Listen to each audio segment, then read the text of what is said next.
In the day's other news, Russia warned of countermeasures if the U.S. withdraws from a Cold War-era nuclear arms treaty. The 1987 pact banned the two sides from having medium-range ground-launched missiles.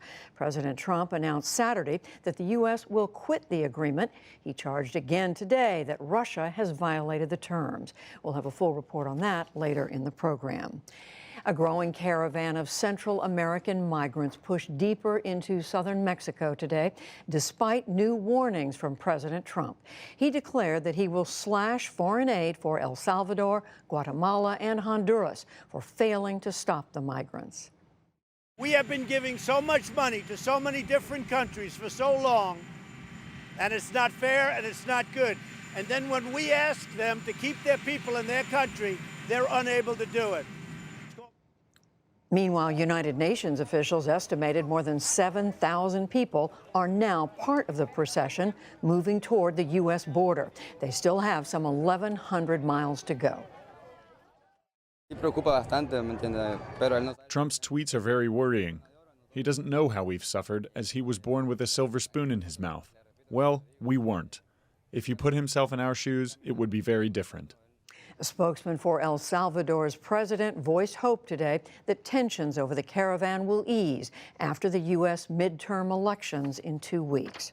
Hurricane Willa set its sights on Mexico's Pacific coast today with catastrophic winds of 155 miles an hour. It is now a Category 4 storm expected to hit south of the resort town of Mazatlan late Tuesday. Earlier in the day, the storm was a Category 5, the most powerful kind, but it weakened slightly. Vote counting has begun in Afghanistan's parliamentary elections. After a weekend of delays and violence, election officials say some 4 million of the country's nearly 9 million registered voters cast ballots. That is despite new Taliban attacks that left an estimated 78 people dead. Voting in Kandahar province was delayed a week after a guard killed 2 Afghan security officials last week.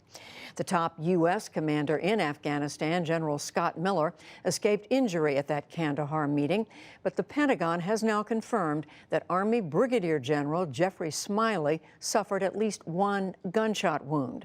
Separately, a NATO soldier from the Czech Republic died in another insider attack today in western Afghanistan. And on Wall Street, energy and financial stocks led much of the market lower. The Dow Jones Industrial Average lost nearly 127 points to close at 25,317. The Nasdaq rose 19 points, and the S&P 500 slipped almost 12. Still to come on the NewsHour, U.S.-Saudi relations are in question after the latest explanation of Jamal Khashoggi's death. Concerns are raised about security in Europe after the president says he plans to withdraw from a nuclear treaty. The Trump administration plans to eliminate protections for transgender people, and much more.